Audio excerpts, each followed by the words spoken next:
All right, let's dive in. Today, we're exploring a concept that might just shift your whole perspective on life. Oh, I love it when we get into these big existential topics. We're talking about Spiritism, specifically the idea of reincarnation. Reincarnation, fascinating stuff. Where are we starting with this? We'll be using Brian Foster's book, Seven Tenets of Spiritism, How They Impact You.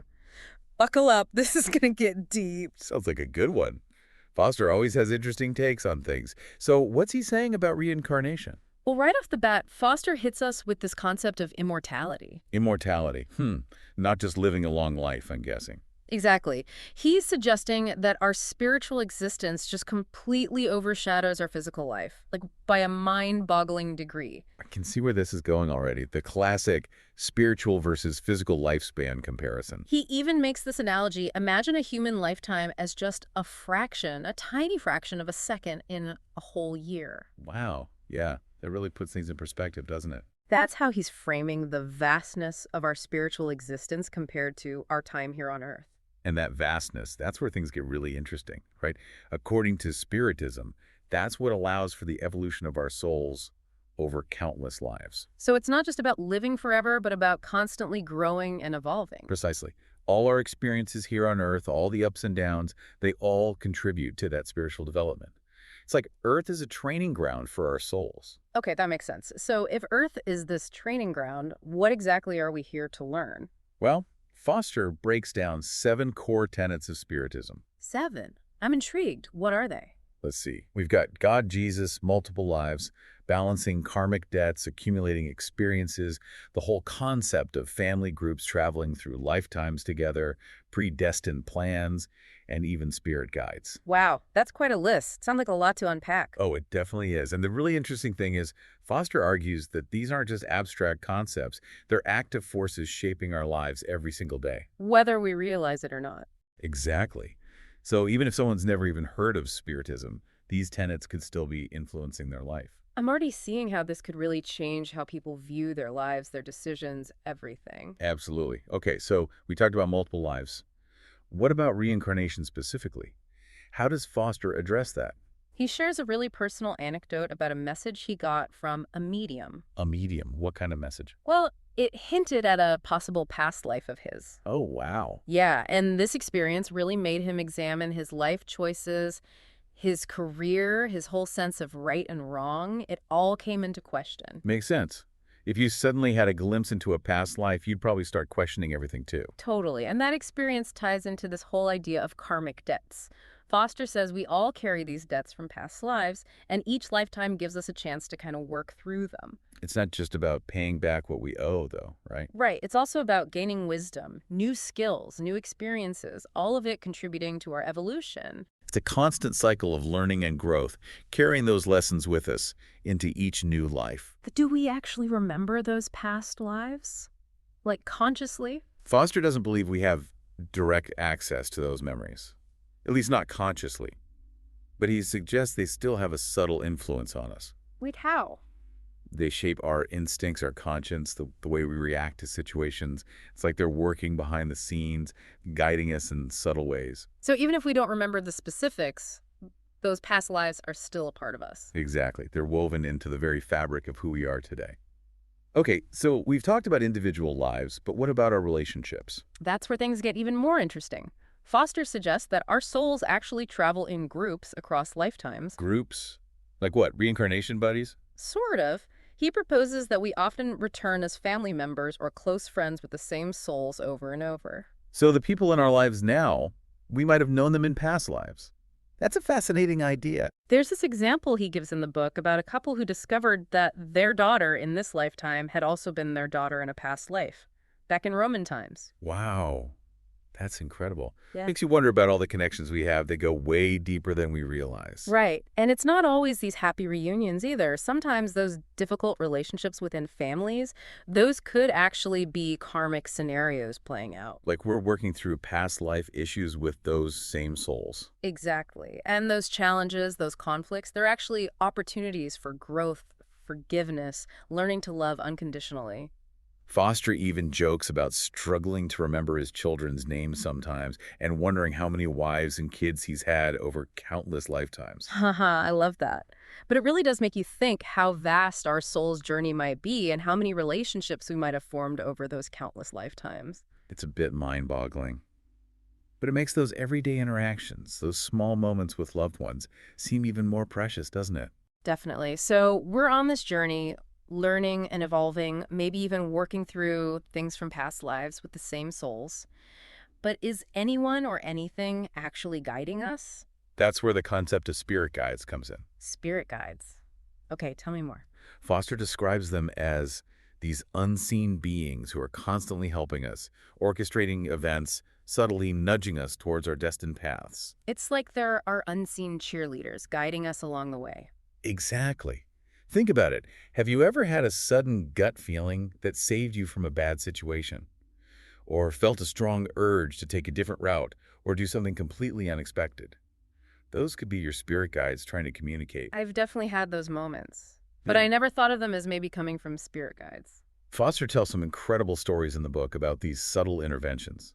Like this one time he narrowly avoided a robbery because of a strong intuition he had. He thinks his spirit guides were looking out for him. Exactly. And then there's this other story about how he was just inexplicably drawn to a woman who later became his wife. Like it was meant to be. Almost like a predestined connection orchestrated by the spirit world. I'm starting to see how all of these tenets tie together. The immortality of the soul, reincarnation, spirit guides. It paints this incredibly complex and fascinating picture of existence. It definitely challenges us to rethink our place in the universe and the purpose of our lives, doesn't it? Absolutely. But we've only scratched the surface of this deep dive. We'll be back after a quick break to explore how these cosmic ideas can actually make a difference in our everyday lives. All right, we're back and ready to dig a little deeper. We've been talking about these big cosmic ideas, but how does all of this spiritism stuff actually play out in our everyday lives? Well, Foster doesn't just leave us hanging with these abstract concepts. He actually dedicates a good chunk of the book to exploring just that, how understanding and using these principles can impact our lives. So it's not just about believing in reincarnation or spirit guides, it's about actually applying these ideas to make our lives better. Exactly. He talks about simplifying his own life, really focusing on what matters, prioritizing spiritual growth, and learning to trust his intuition. Like, really, really trust it. I think that resonates with a lot of people, that desire for simplicity and purpose. It's easy to get lost in the chaos of daily life and lose sight of the bigger picture. Oh, absolutely. And that's what Foster suggests Spiritism can help us with. He argues that if we can align our choices, our actions, with those Spiritist principles, then we can actually experience greater meaning, more purpose, and even attract positive circumstances. So it's not just about wishful thinking, it's about actually shifting your perspective and your actions to line up with your spiritual goals. Right. It's like changing the lens you view the world through. And Foster even uses those personal stories to illustrate how this works, like that time he avoided the robbery because of that strong intuition. Right. And the story about how he was drawn to his wife, almost like it was meant to be, orchestrated by the spirit world. It's like a glimpse into how understanding and living in alignment with these principles can actually have a real impact on your life. It can be pretty mind-blowing when you start to see those connections and those synchronicities in your own life. But it's not always easy to trust those gut feelings or see those signs from the spirit world, is it? Life can feel so chaotic sometimes. No kidding. It's easy to get distracted. So how do we stay attuned to those subtle whispers of guidance amidst all the noise? Well, Foster acknowledges that challenge. He compares it to being on a ship in rough waters, You're getting tossed around, it's hard to see clearly. He says that all too often our ability to see cause and effect is clouded. We just react without taking the time to think things through. It's like we're reacting from that place of fear or ego instead of responding with awareness and understanding. But what if we could find a way to navigate those choppy waters? Like having a compass to guide us. Exactly. And that's what Spiritism can offer, a way to see things more clearly, to understand the deeper meaning behind our experiences. So even those challenging things like difficult relationships, financial issues, health problems, they can all be seen as opportunities for growth and learning. So are you saying those challenges are all part of a bigger plan? That's the perspective Spiritism offers. It's not about seeing those difficulties as punishment. It's about seeing them as lessons. They're part of our curriculum, our soul's curriculum, if you will. I like that, our soul's curriculum. And we've got help along the way, right? Our spirit guides are there to offer support. Absolutely. They're like our cosmic mentors, always there to lend a helping hand and guide us on our journey. And, it's not just our spirit guides. Foster also talks about how the people we meet, those in our close circles, might be souls we've journeyed with before. It's like our soul group. It's like those family dynamics we were talking about earlier, those souls that keep coming back together lifetime after lifetime. Exactly. We might have these predestined connections, these soul contracts, if you will, where we come together to support each other's growth, even if it gets messy sometimes. It's like we're all in this together, working through things, learning and evolving together. But if our lives are in some way predestined, does that mean we don't have free will? Are we just puppets? That's a big question a lot of people have. Yeah. And Foster's clear. We absolutely have free will. We can choose to follow the path laid out for us or deviate, learn things the hard way. So we're not just blindly following a script, we're making choices and shaping our own destinies. Exactly. It's like being given a map, but also a compass and the freedom to explore. Yeah. We can stick to the main road or take the scenic route. It's up to us. But the spirit world is always there, supporting us, guiding us, even when we make those wrong turns. They want us to succeed. Okay, that's a much more hopeful and empowering perspective than I think a lot of people might initially have about Spiritism. We're not just victims of circumstance, but active participants in our own spiritual evolution. We're learning, we're growing, we're constantly evolving. That's the beauty of it. We're taking ownership of our lives, making choices that align with our spiritual goals, and knowing we have support every step of the way. It's all about becoming the best versions of ourselves, wouldn't you say? I like that. Yeah. But how do we actually tap into that guidance and support? How do we see the signs? Well, Foster offers some really practical advice for living in harmony with these 7 tenets. It's about simplifying our lives, taking the time to reflect, and making space for the spiritual. He encourages us to ask for guidance, pay attention to our dreams, and cultivate a more positive mindset. Open ourselves up to those possibilities. So it's not just about waiting for a big dramatic revelation. It's about making those small, everyday choices that reflect those principles and trusting that things will unfold as they should. He also talks about the importance of our intuition, that inner voice, learning to listen to those whispers of wisdom from our spirit guides, trusting our gut feelings. Like in that story he shared about feeling the urge to turn back from the bank. Yeah, that was a powerful example of how listening to your intuition can literally save you. Sometimes those subtle cues are all we get. We just have to learn to pay attention. It all starts with awareness, creating that space and stillness to hear those whispers. It's a practice, just like anything else. Okay, I'm starting to get it. It's not about passive belief, but about actively integrating these principles into our lives. It's about striving for progress, not perfection.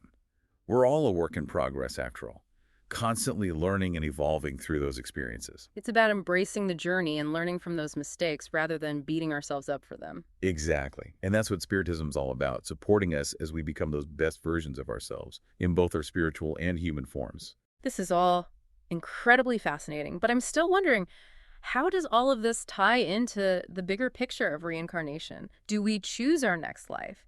Do we remember our past lives? What does Spiritism say about that?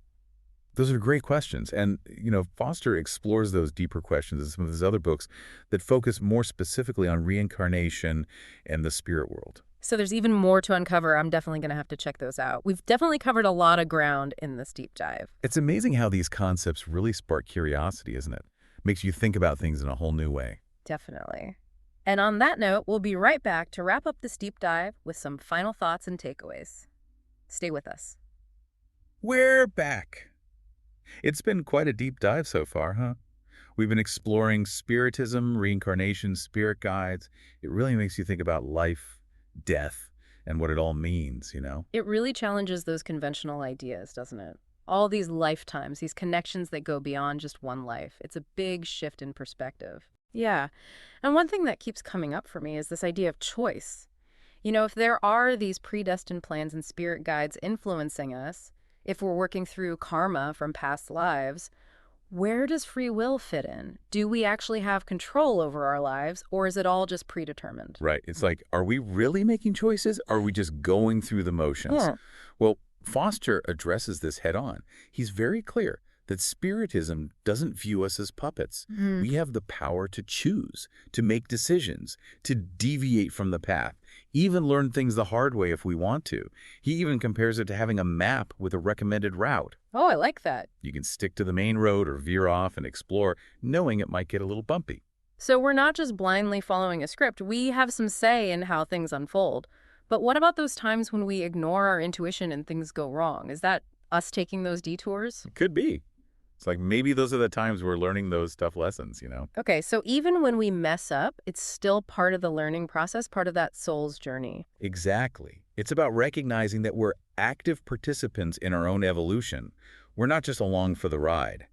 We're making choices, learning, growing, constantly evolving. It's not about being perfect, right? It's about progress. Exactly. It's about striving to become the best versions of ourselves, both spiritually and in our human experience. That makes sense. But if we're on this journey of evolution, what are we working towards? What's the ultimate goal? Well, Foster describes the ultimate goal as becoming a pure spirit, free from needing a physical body. A pure spirit. What's that like? He talks about it being pure energy, moving at the speed of thought, almost like. Wow, like some kind of super being. He even compares it to the level of being that Jesus had during his time on earth, performing miracles, teaching with such incredible wisdom. It's a pretty high bar. That's quite the goal. But the important thing to remember is it's a process of progression, not perfection.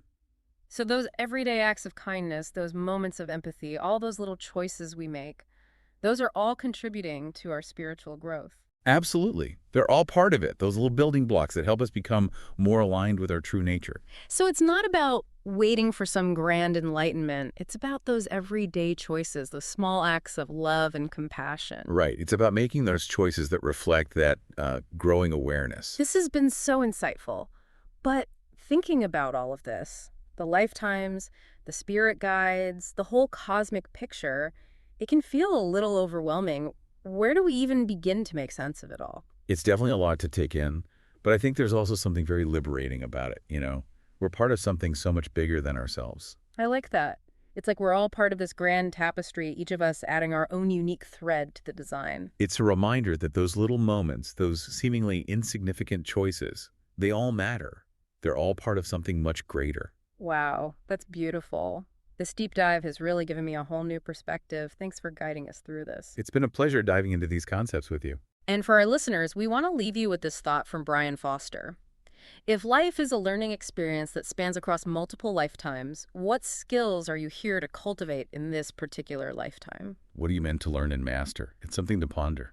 Think about the challenges you're facing, the triumphs you're experiencing. What are they teaching you? How are they shaping you for the next chapter?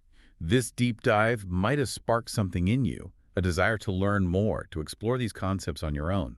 And if it has, we encourage you to keep seeking, keep questioning, and keep diving deep. Thanks for joining us on this journey. Until next time.